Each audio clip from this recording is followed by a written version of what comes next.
ओम अज्ञानतिमिरान्धस्य ज्ञानञ्जनशलाकया चक्षुरुन्मिलितं येन तस्मै श्रीगुरुवे नमः। श्रीचैतन्यमनोभीष्टं स्थापितं येन भूतले स्वयं रूपकदा मह्यं ददाति स्वपदान्तिकं वन्देऽहं श्रीगुरुं श्रीमतिपदकमलं श्रीगुरून् वैष्णवाचं श्रीरूपं साग्रजातं श्रवणरघुनाथं तं सजीवं साद्वैतं सावधूतं परिजनसहितं कृष्णचैतन्यदेवं श्रीराधाकृष्णपादान् सावधूता श्रीविशाखान्विताश्च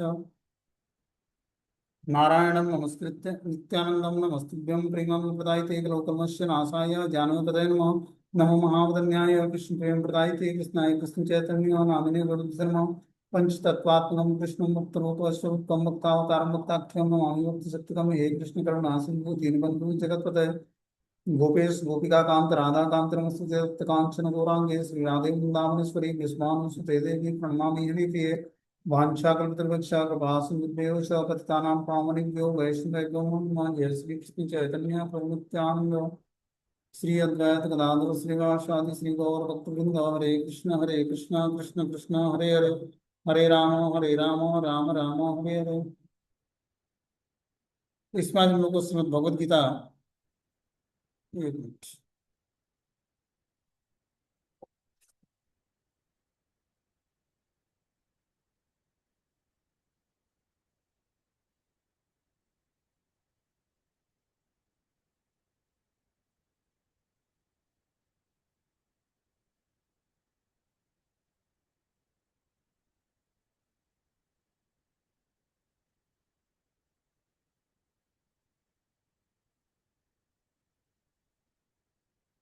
श्रीमद् भगवद गीता का अध्याय संख्या 14 प्रकृति के 3 गुण और श्लोक संख्या जो है 14 नंबर पढ़ना है।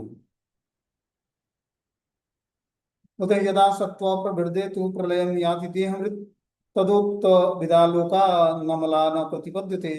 जब कोई सतोगुण में मरता है तो वो उसे महर्षियों की विशुद्ध उच्च लोकों की प्राप्ति होती है। तो बता रहे हैं कि जब कोई सतोगुण में मरता है तो महर्षियों के विशुद्ध उच्च लोकों की प्राप्ति होती है। तो सतोगुण में मरने का क्या मतलब है? मृत्यु भी 3 तरह की होती है, सात्विक मृत्यु, राजसी मृत्यु और तामसिक मृत्यु। सात्विक मृत्यु वो होती है जो भगवान को स्मरण करते हुए शरीर का त्याग करते हैं, तो सात्विक मृत्यु कहलाती है। राजसी मृत्यु जो भौतिक विषयों का चिंतन करते हुए व्यक्ति शरीर त्यागता है तो राजसी मृत्यु प्राप्त होता है। और तामसिक मृत्यु वो मृत्यु होती है जब व्यक्ति जो है निद्रा आलस्य भय प्रमाद की स्थिति में शरीर त्याग कर देता है या नशा करते हुए मर गया। ये सब तामसिक मृत्यु कहलाती है। बता रहे हैं सतोगुणी व्यक्ति ब्रह्मलोक या जनलोक जैसे उच्च लोकों को प्राप्त करता है, वहां दैवी सुख भोगता है। अमलान शब्द महत्वपूर्ण है, इसका अर्थ है रजो तथा तमोगुण से मुक्त। भौतिक जगत में अशुद्धि, लेकिन सतोगुण सर्वाधिक शुद्ध रूप है। विभिन्न जीवों के लिए विभिन्न प्रकार के लोग हैं। जो लोग सतोगुण में मरते हैं वे उन लोगों को जाते हैं जहाँ महर्षि तथा महान भक्त बन जाते हैं। तो बता रहे हैं कि सतोगुणी व्यक्ति ब्रह्मलोक या जनलोक जैसे उच्च लोगों को प्राप्त करता है। जो सतोगुणी व्यक्ति है वो ब्रह्मलोक तथा जनलोक जैसे उच्च लोगों को प्राप्त करता है। जब वो सतोगुण में शरीर का त्याग करता है तो उच्च लोगों को जाता है। बता रहे हैं रजो तथा तमोगुण से मुक्त जीवात्मा सात्विक मृत्यु को प्राप्त करता है। भौतिक जगत में अशुद्धियां हैं, लेकिन सतोगुण ही सर्वाधिक शुद्ध रूप है। विभिन्न रूपों के लिए विभिन्न प्रकार के लोग हैं। जो लोग सतोगुण में मरते हैं वे उन लोगों को जाते हैं जहाँ महर्षि तथा महान भक्तगण निवास करते हैं। तो उच्च लोगों को प्राप्त करने के लिए हमें सात्विक मृत्यु प्राप्त करनी पड़ेगी। सात्विक मृत्यु मतलब सही समय में सही स्थान पर अगर जो मृत्यु प्राप्त करते हैं, जैसे मान लो कि कोई व्यक्ति सही समय जो है सूर्य उत्तरायण के समय, जैसे विष्णुदेव शरीर जब त्याग किए तो सूर्य उत्तरायण था, ठीक है ना। और शुभ दिन शुभ मुहूर्त में भगवान उपस्थित थे, भगवान के सारे शुद्ध भक्त उपस्थित थे। तो ऐसी मृत्यु जो है शुद्ध जो है सतोगुणी मृत्यु कहलाती है। जो भगवान का स्मरण करते हुए भगवान को देखते हुए जो मृत्यु हो जाए वो सात्विक मृत्यु कहलाती है। ऐसा व्यक्ति जो है भगवान के धाम या उच्च लोकों या भगवत भक्तों के उच्च लोकों को जाता है। आगे इसमें बता रहे हैं कि जो है रजसी प्रलय अगत्वा कर्म संगेषु जायते तथा प्रलीय न तमसी मूढ़ योनिषु जायते। जब कोई रजोगुण में मरता है तो सकाम कर्मियों के बीच जन्म ग्रहण करता है, और जब वो तमोगुण में मरता है तो वो पशु योनि में जन्म धारण करता है। तो जब व्यक्ति रजोगुण में मरता है तो सकाम कर्मियों के बीच जन्म जन्म ग्रहण करता है। सकाम कर्मी व्यक्ति कौन होता है? जो सकाम इच्छाएं रखता है उनके बीच में जन्म ग्रहण करता है रजोगुणी व्यक्ति। क्योंकि राजसी जब उसके अंदर लालसाएं जागृत होती हैं, रजोगुण के में वो शरीर त्याग करता है, तो उसके अंदर भौतिक चिंतन होता है, भौतिक विषयों का चिंतन होता है। इस कारण से वो सकाम कर्मियों के बीच में जन्म ग्रहण करता है। जब वही व्यक्ति तामसिक गुणों को धारण करके और तमोगुण में मरता है, तो वो पशु युग में जन्म धारण करता है। मतलब निद्रा, सोते सोते मर गया, या ऐसा नशा कर लिया कि नशे में मर गया, या एक्सीडेंट में मर गया। तो इस तरह की जो मृत्यु होती है, एक्सीडेंट में मरना तो उसको प्रेत योनि मिलती है, लेकिन उसका क्रियाकर्म कर दिया जाता है, तब भी उसको पशु योनि जन्म धारण करना पड़ता है। बोलते हैं कुछ लोगों का विचार है कि एक बार मनुष्य जीवन को प्राप्त करके आत्मा कभी नीचे नहीं गिरता, यह ठीक नहीं है। इस श्लोक के अनुसार यदि कोई तमोगुणी बन जाता है, तो वह मृत्यु के बाद पशु योनि को प्राप्त होता है। वहां से मनुष्य को विकास प्रक्रम द्वारा पुनः मनुष्य जीवन तक आना पड़ता है। अतः जो लोग मनुष्य जीवन के विषय में सचमुच चिंतित हैं, उसे सतोगुणी बनना चाहिए और अच्छी संगति में रहकर गुणों को लांग कर कृष्ण भावनामृत में स्थिर होना चाहिए। यही मनुष्य जीवन का लक्ष्य है। अन्यथा इसकी कोई निश्चितता नहीं है कि मनुष्य को फिर से मनुष्य योनि प्राप्त हो। तो जब व्यक्ति सतोगुण बता रहे हैं कि कुछ लोगों का विचार है कि एक बार मनुष्य जीवन को प्राप्त करके आत्मा कभी नीचे नहीं गिरता, यह ठीक नहीं है। ठीक है ना। और जो मनुष्य जीवन मिल गया हमें, तो ये कोई जरूरी नहीं कि हम वहां से नीचे नहीं गिरेंगे। हम अपनी चेतना को कोई संभालेंगे नहीं, तो हम फिर से सात्विक वृत्ति प्राप्त नहीं करें या सतोगुणी वृत्ति धारण नहीं करें। बता रहे हैं यदि कोई तमोगुणी बन जाता है, तो मृत्यु के बाद पशु योनि को प्राप्त करता है। और जिस जीवन में हमने मनुष्य जीवन तो पा लिया, लेकिन अगर जो सात्विक वृत्ति धारण नहीं किया, तामसिक वृत्ति धारण करके रखा, तो हमें फिर से पशु योनि मिलेगी। वहां से मनुष्य विकास प्रक्रम द्वारा फिर से मनुष्य जीवन तक आना पड़ता है। अतः जो लोग मनुष्य जीवन के विषय में सचमुच चिंतित हैं, उसे सतोगुणी बनना चाहिए और अच्छी संगत में रहकर गुणों को लांग कर कृष्ण भावनामृत में स्थिर होना चाहिए। तो मनुष्य जीवन तो मिल गया, लेकिन फ्री विल भगवान ने क्या दिया हमें कि अपनी चेतना को हम उत्कृष्ट बनाकर हायर प्लेनेट को जा सकते हैं, यहाँ तक कि भगवान के धाम को भी जा सकते हैं, और अपनी चेतना को निकृष्ट बनाकर हम निम्न लोक को भी जा सकते हैं। ये स्वतंत्रता भगवान ने हर जीवात्मा को दी है। तो इस स्वतंत्रता का हम उपयोग कैसे करें, कैसे हम जानेंगे कि हमें उच्च लोकों की प्राप्ति करनी है, तो कैसे हम उच्च लोकों को जाएंगे? जब हम सात्विक वृत्ति धारण करेंगे, सतोगुण में स्थिर होंगे। सतोगुण को की वृत्ति धारण करने के लिए अपनी चेतना को कृष्ण भावनामृत में स्थिर करना पड़ेगा, तभी जाकर हम उच्च लोगों को प्राप्त करेंगे। और यही मनुष्य जीवन का लक्ष्य है। अन्यथा इसकी कोई निश्चितता नहीं है कि मनुष्य को फिर से मनुष्य योनि प्राप्त हो।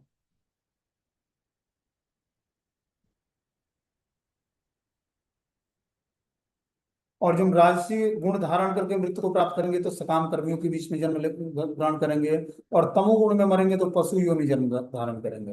लेकिन सात्विक गुणों को धारण करेंगे और उस समय मृत्यु हो जाए, तो हमें उच्च लोगों की प्राप्ति होगी। आगे बता रहे हैं कि कर्मणम सुकृतम स्याहु सात्विकम निर्मलम फलम रजस्तु फलम दुखम ज्ञानम तमसम फलम। पुण्य कर्म का फल शुद्ध होता है और सात्विक कहलाता है,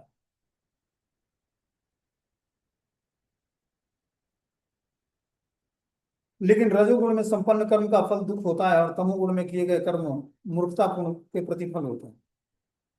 तो बता रहे हैं कि पुण्य कर्म का फल शुद्ध होता है और सात्विक कहलाता है। जो पुण्य कर्म व्यक्ति करता है, तो उसका फल उसको सात्विक मिलता है। लेकिन रजोगुण में संपन्न कर्म का फल दुख होता है। तो और जो हम रजोगुण में संपन्न कर्म करेंगे, तो उसका फल हमें दुख मिलेगा। तमोगुण में किए गए कर्म मूर्खता से प्रतिफलित होते हैं, और जो व्यक्ति तमोगुण में कर्म करता है, तो उसको मूर्खता ही प्राप्त होगी। बोलते हैं सतोगुण में किए गए पुण्य कर्मों का फल शुद्ध होता है, अतएव मुनिगण जो समस्त मोहों से मुक्त हैं, सुखी रहते हैं। लेकिन रजोगुण में किए गए कर्म दुख के कारण बनते हैं। भौतिक सुख के लिए जो भी कार्य किया जाता है, उसका विफल होना निश्चित है।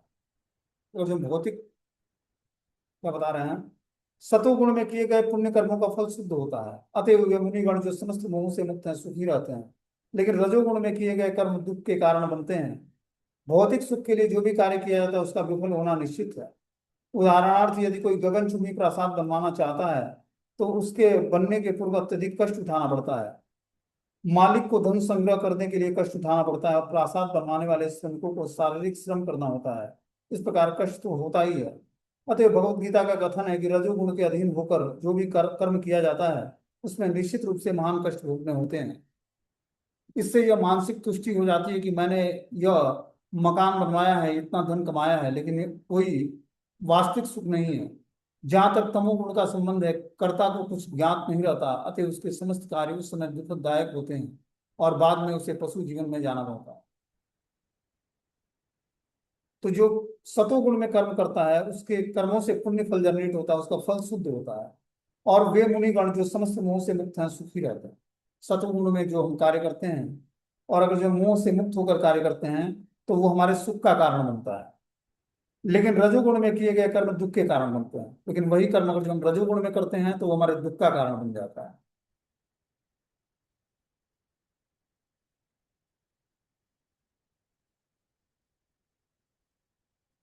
एक मिनट रुको।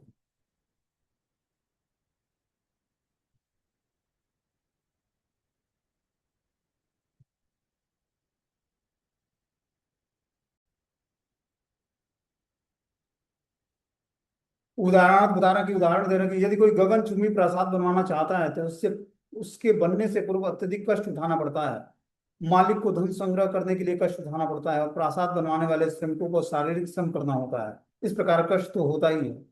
अतएव भगवत गीता का कथन है कि रजोगुण के अधीन होकर जो भी कार्य कर्म किया जाता है उसमें निश्चित रूप से महान कष्ट भोगने होते हैं।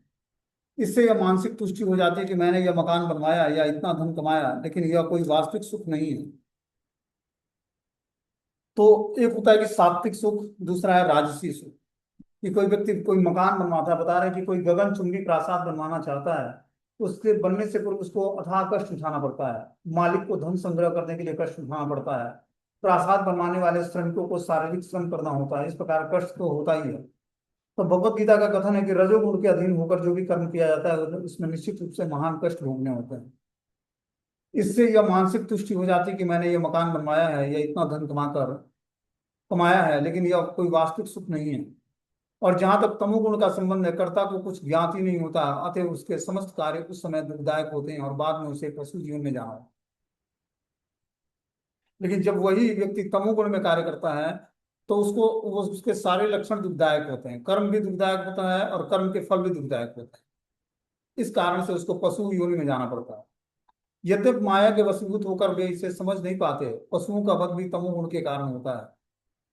तो जो कर्म हम तमोगुण के अधीन होकर करते हैं उसका परिणाम क्या होता है? दुखदायी होता है, दुख मिलता है, कष्ट भोगना पड़ता है। यद्यप माया के वशीभूत होकर वे इसे समझ नहीं पाते, पशुओं का वध तो तमोगुण के कारण होता है। मान लो कि कोई कार्य ऐसा करता है जिसमें वो पशु वध करता है, ठीक है ना?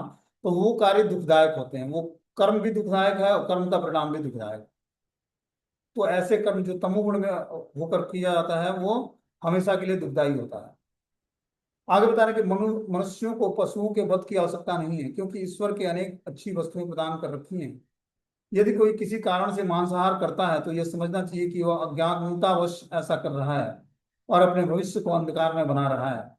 समस्त प्रकार के पशुओं में से गोवध सर्वाधिक अधम है, क्योंकि गाय हमें दूध देकर सभी प्रकार के सुख प्रदान करती है।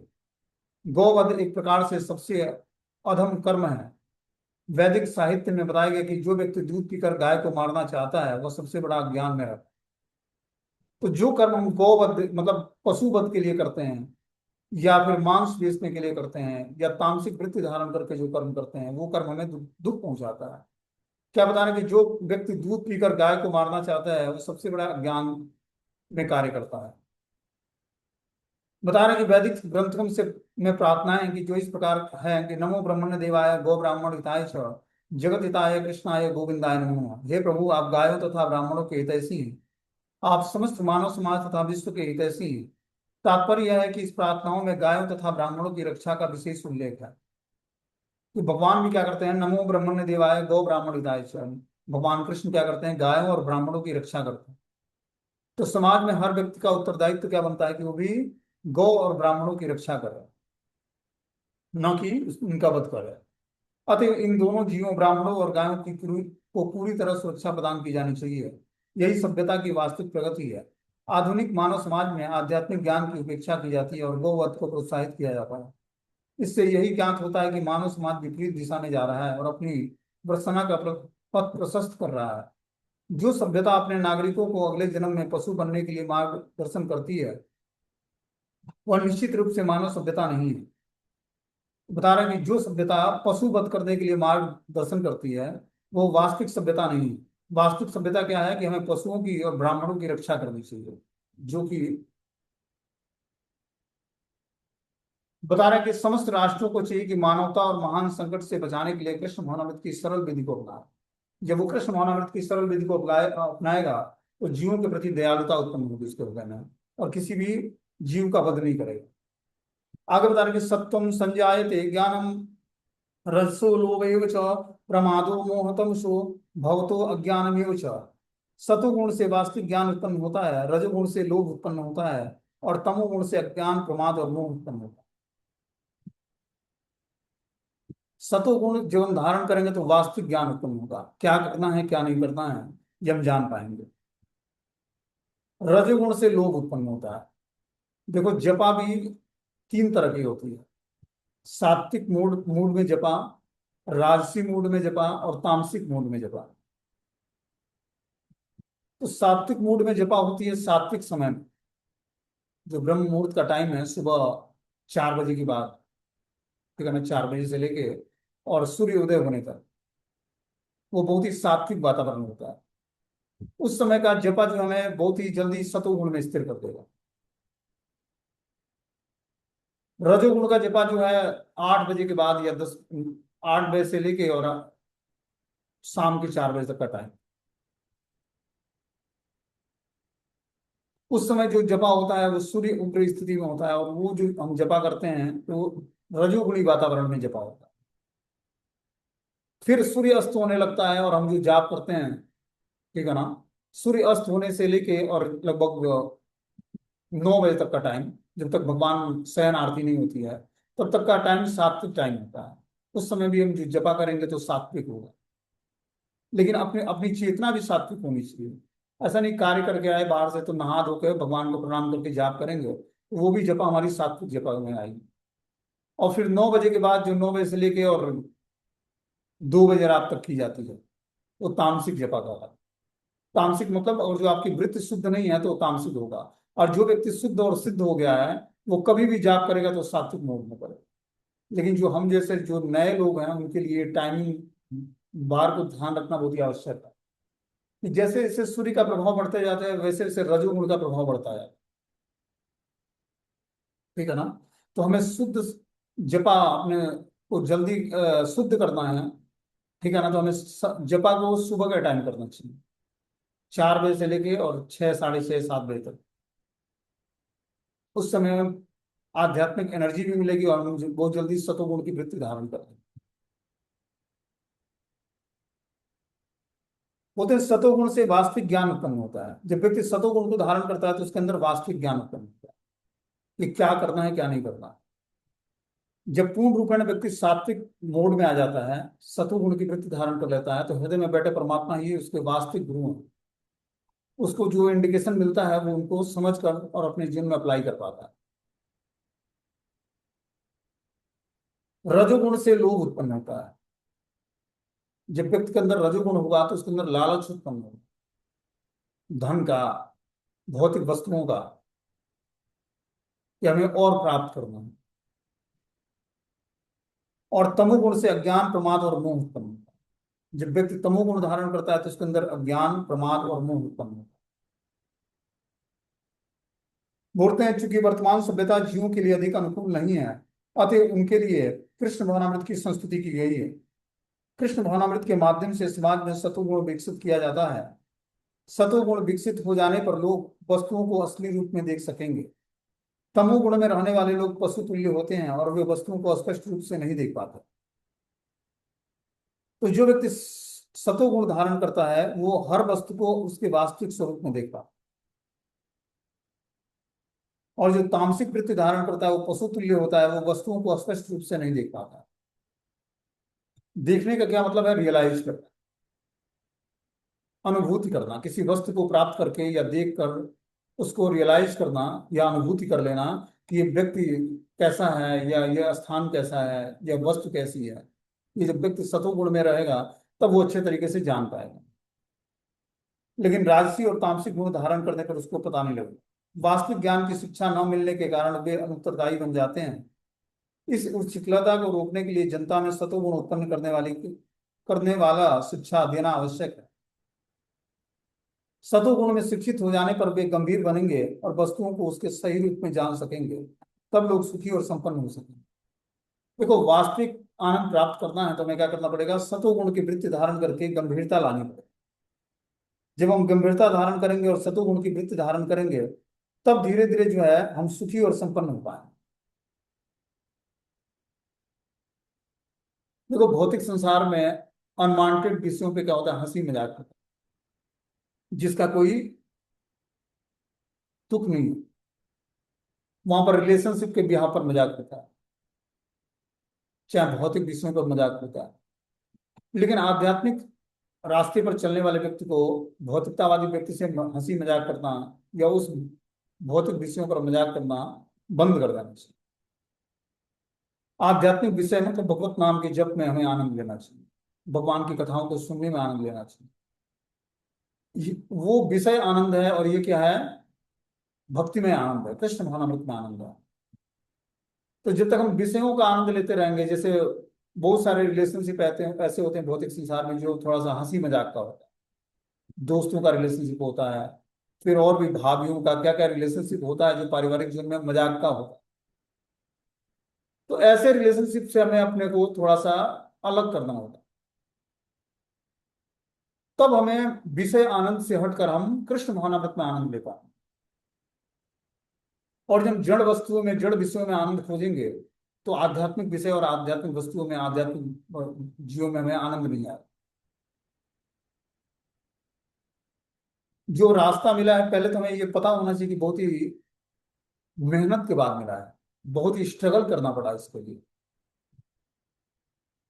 जो हमें टाइम मिला है, एक एक पल बहुत इंपॉर्टेंट है हमारे लिए। इसको फालतू के कार्यों में न लगाकर कृष्ण भावनामृत के कार्यों में लगा।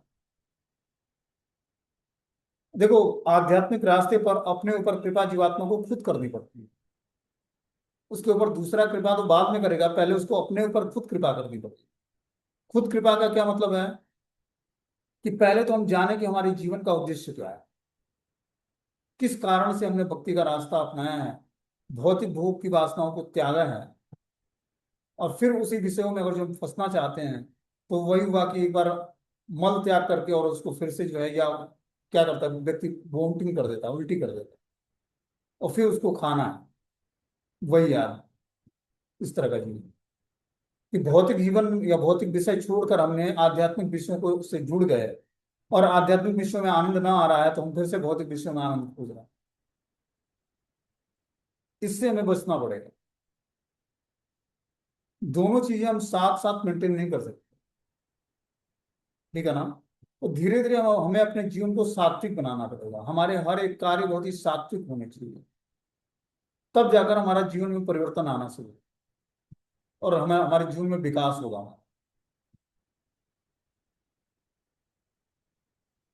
तो गंभीरता हम कैसे लाएं? जब हम गंभीर विषयों का श्रवण करेंगे, श्रीमद् भगवत गीता भागवतम सुनेंगे, किससे?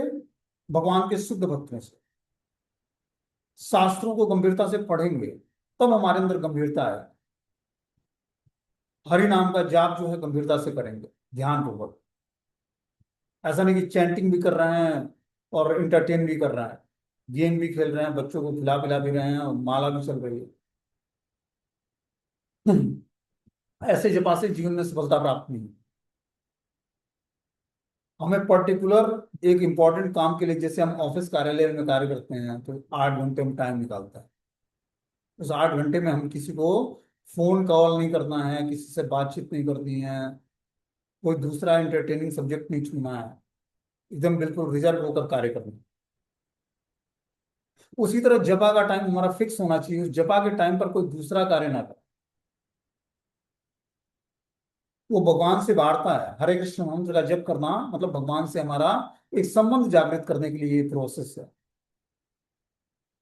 तो जपा के टाइमिंग में हमें कोई दूसरा कार्य नहीं करना।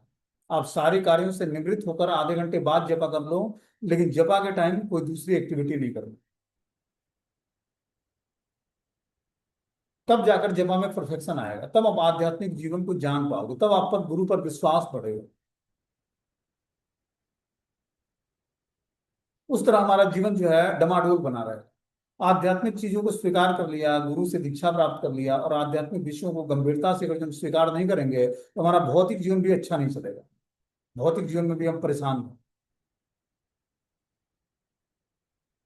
इसलिए आध्यात्मिक विषयों को स्वीकार करने से पहले हमें थोड़ा अपने पूर्व जीवन पर विचार करना चाहिए कि हमारा पूर्व जीवन क्या था, और क्या मैंने छोड़कर आध्यात्मिक जीवन स्वीकार किया, और फिर से हमें भौतिक जीवन को स्वीकार नहीं करना। आध्यात्मिक पाथ पर बने रहने के लिए हमें बहुत सेक्रीफाइस करना पड़ता है, बहुत कुछ त्यागना पड़ता है। भगवान ये नहीं देखते कि आप कितनी माला जप करते हो। भगवान देखते हैं कि आप चुनौतियों के सिचुएशंस में, जब आपके पास प्रमोकिंग सिचुएशंस आए, सब कुछ निगेटिव है वातावरण, उस सिचुएशंस में आप बिहेव कैसा करते हो, आप अपने को प्रस्तुत कैसे करते हो, ये ज्यादा इम्पोर्टेंट। आपके घर में कुछ भी अच्छा नहीं है, फिर भी आप जपा परफेक्शन के साथ कर रहे हो, तो भगवान की कृपा हो जाएगी। क्योंकि जब व्यक्ति के पास निगेटिव सिचुएशंस में है, वो भगवान के भजन में और जो अपने को तीव्रता से लगाता है और बहुत ही पॉजिटिव वे में उसको स्वीकार करता है, तो वो अनकंफर्टेबल सिचुएशंस हमारे लिए कंफर्टेबल हो जाता है। लगेगा कि चारों ओर से विपत्ति घेरी हुई है, कोई भी काम बनने को तैयार नहीं है, लेकिन आप क्या करो, जपा को बहुत परफेक्ट तरीके से करो उस सिचुएशंस में। वो सिचुएशंस धीरे धीरे आपके लिए मंगलकारी हो जाएगा, आध्यात्मिक जीवन में प्रोग्रेस करने का एक मार्ग बता दो। पहले क्या करती है, देखो, माया जब प्रभाव अपना दिखाएगी, आपके जब कर्म खुलेंगे, ठीक है ना, निगेटिव कर्म, तो पहले आपका भजन डिस्टर्ब है, पहले तो आपका विश्वास हट जाएगा गुरु तत्व पर, जिसको सुनकर समझकर जानकर बातचीत कर कर हम अपने को कंफर्ट और आध्यात्मिक जीवन में प्रोग्रेस करते हैं, उनके प्रति निगेटिविटी छा जाए। माया का पहला टिप्स ये है।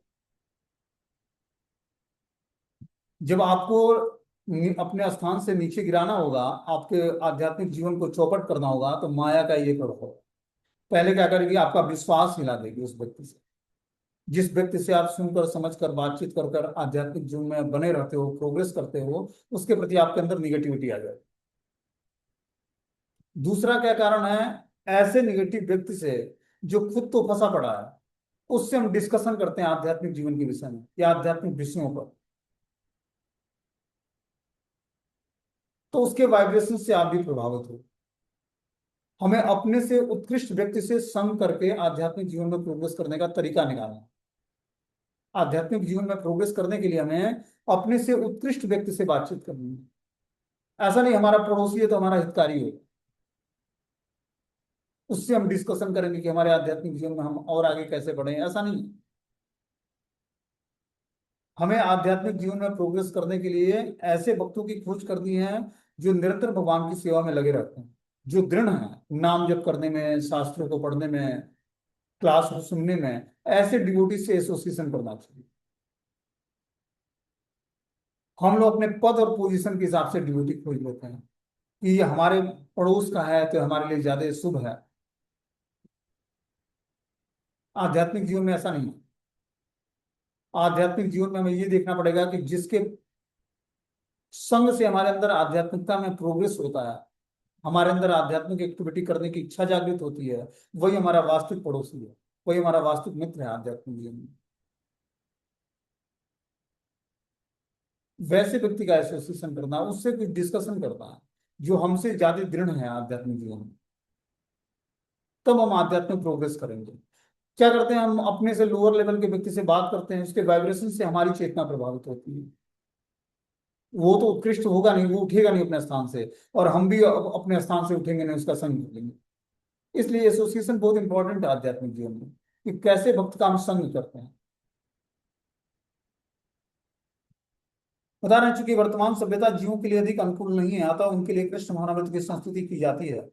कृष्ण महानवृत के माध्यम से समाज में सतोगुण विकसित होता है। सतोगुण विकसित हो जाने पर लोग वस्तुओं को असली रूप में देख पाते हैं। तमोगुण में रहने वाला लोग पशु तुल्य होते हैं और वे वस्तुओं को स्पष्ट नहीं देख पाते। उदाहरणार्थ, तमोगुण में रहने के कारण लोग यह नहीं देख पाते कि जिस पशु का वे वध कर रहे हैं उसी के द्वारा वे अगले जन्म में मारे जाएं। तो तमोगुणी व्यक्ति क्या करता है, पशु वध करता है, और उसको ये पता नहीं है कि अगले जीवन में इन्हीं पशुओं के द्वारा हमारा भी वध होना है। वास्तविक ज्ञान की शिक्षा न मिलने के कारण वे अनुत्तरदायी बन जाते हैं। इस उच्छृंखलता को रोकने के लिए जनता में सतोगुण उत्पन्न करने की शिक्षा दी जानी चाहिए।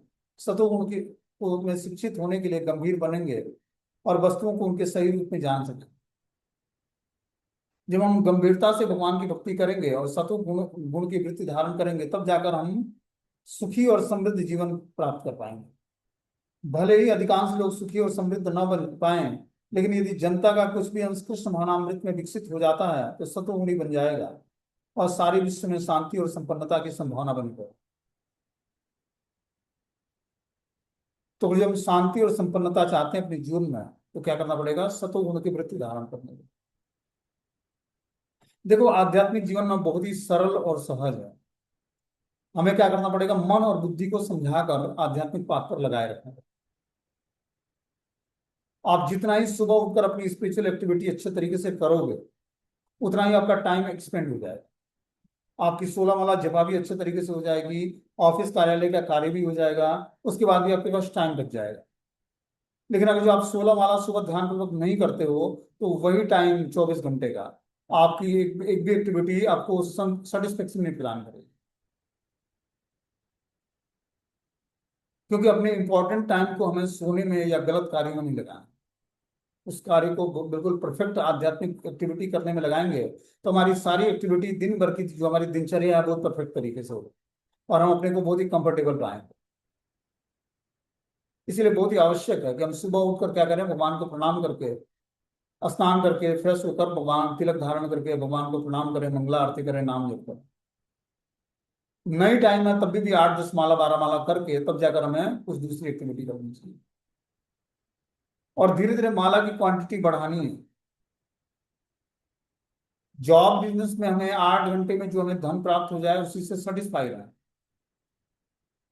क्योंकि देखो, जितना ही हम माला की क्वांटिटी बढ़ाएंगे और परफेक्शन के साथ करेंगे, और जितना ही हम आध्यात्मिक चीजों को अपने जीवन में इंपॉर्टेंस देंगे, उतना ही जल्दी हमारा धर्म, अर्थ, काम और मोक्ष, 4 चीजें पवित्र हो जाएंगी। जिस चीजों को पवित्रता प्राप्त करने के लिए, परफेक्शन प्राप्त करने के लिए आप पूरा जीवन लगा दोगे, वो कभी आपको प्राप्त नहीं होगा। लेकिन आप आध्यात्मिक जीवन को परफेक्ट टाइम पर करके अपने धर्म, अर्थ, काम और मोक्ष, 4 चीजों को रेगुलेट कर सकते हो, जो कि मनुष्य जीवन का पुरुषार्थ है, और इसी के लिए पूरा जीवन व्यक्ति लगा देता है भौतिकतावादी।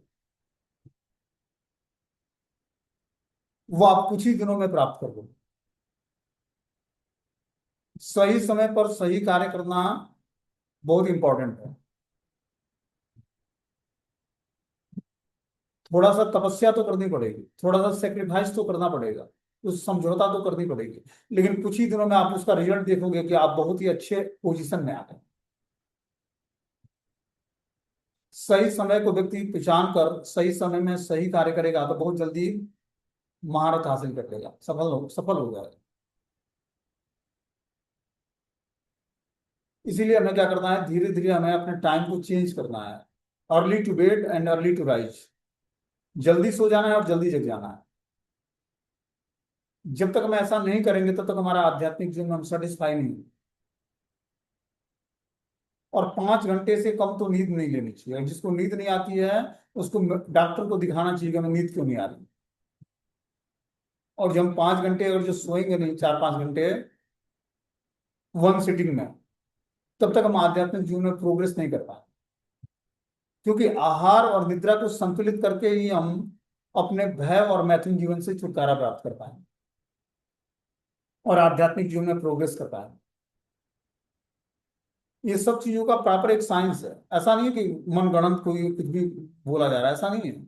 आप अपने आहार और निद्रा को जब संतुलित करोगे, एक निश्चित क्वांटिटी आहार और निश्चित समय में शयन, कि रोज हम 10 बजे सो जाते हैं और 3 बजे उठ जाते हैं, 5 घंटे की नींद लेते हैं, तो वो टाइम परफेक्ट है।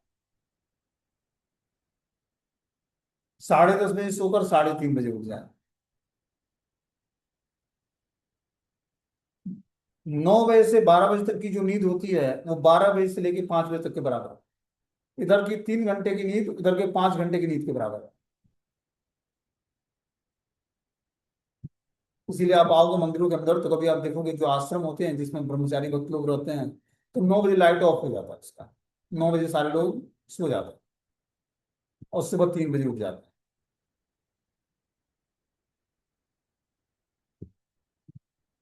2:30 बजे उठ जाते हैं। तो 5 साढ़े 5 घंटे सोते हैं और परफेक्ट माइंड काम करता है। पारिवारिक जीवन में धर्म अर्थ काम मोक्ष चार पुरुषार्थ जो हैं, इसको जब तक व्यक्ति रेगुलेट नहीं करेगा तब तक उसका जीवन जो है अच्छे पाथ पर नहीं चलेगा। तो इसको रेगुलेट करने के लिए भक्ति करनी पड़ेगी, तब हमारा धर्म अर्थ काम और मोक्ष चारों चीज रेगुलेट हो जाएगा। धर्म में हम स्थिर हो जाएंगे, क्या हमारा वर्ण और क्या आश्रम है, उस वर्ण और आश्रम में भगवान धीरे धीरे स्थिर कर देगा।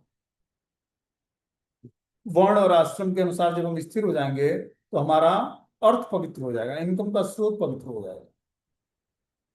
इनकम का स्रोत पवित्र होने का मतलब है कि हमारी आवश्यकता अनुसार सभी आवश्यकताएं पूरी की हो जाएंगी और हम प्रसन्न भी रहेंगे।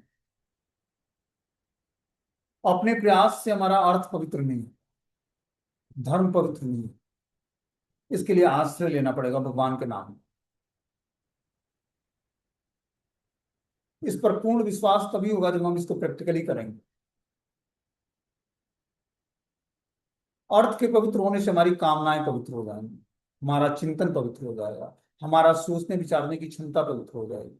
सोचने विचारने की क्षमता से हमारा बुद्धि पवित्र हो जाएगा, बुद्धि के पवित्र होने से मन पवित्र होगा, मन के पवित्र होने से इंद्रियां, और इंद्रियां के पवित्र होने से मन, बुद्धि और इंद्रियों के पवित्र होने से आत्मा का वास्तविक स्वरूप कि मैं कृष्ण का नित्य दास हूँ, ये स्थिति हम जान पाएंगे। इसलिए हमें अपने धर्म अर्थ काम को रेगुलेट करने के लिए ज्यादा मेहनत नहीं करनी।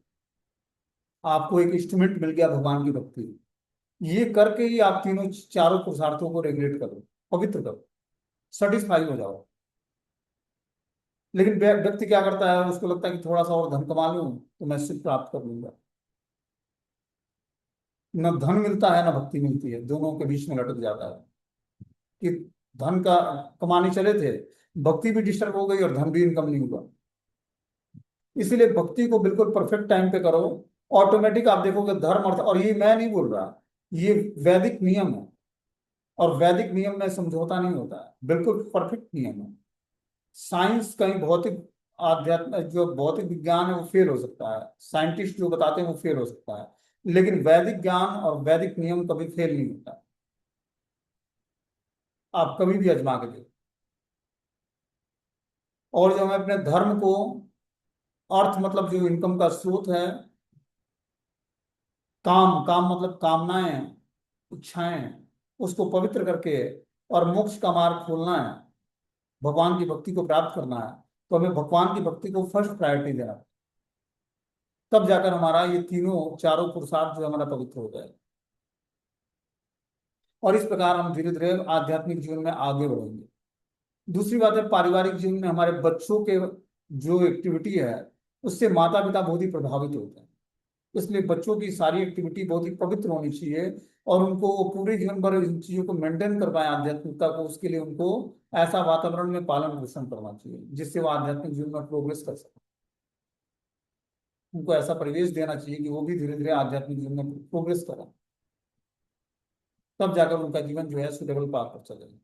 और उसका कर्मों का परिणाम बच्चों को नहीं भूलना, माता पिता को नहीं भूलना। माता पिता के कर्म से बच्चों का की मेंटालिटी चेंज होती है, और बच्चों की के कर्मों से माता पिता की मेंटालिटी चेंज होती है। इसलिए दोनों को बहुत ही पवित्रता से कर्म करना है।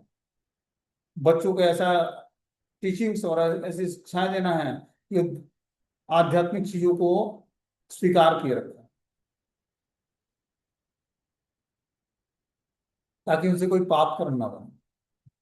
इस प्रकार जब हम करेंगे तब जाकर हम धीरे धीरे जो है आध्यात्मिक चीजों को समझ पाएंगे, और धर्म अर्थ काम मोक्ष को रेगुलेट करके और भगवान की भक्ति को, क्योंकि देखो भगवान की भक्ति करना तो आसान है, लेकिन व्यक्ति पारिवारिक जीवन में ऐसा उलझा होता है कि वो इन्हीं चीजों में उलझा होता है कि कैसे हम धन कमाएं, कैसे हम अपने धर्म के अनुसार जीवन जी पाएं, कैसे हम अपनी कामनाओं को तृप्त कर पाएं।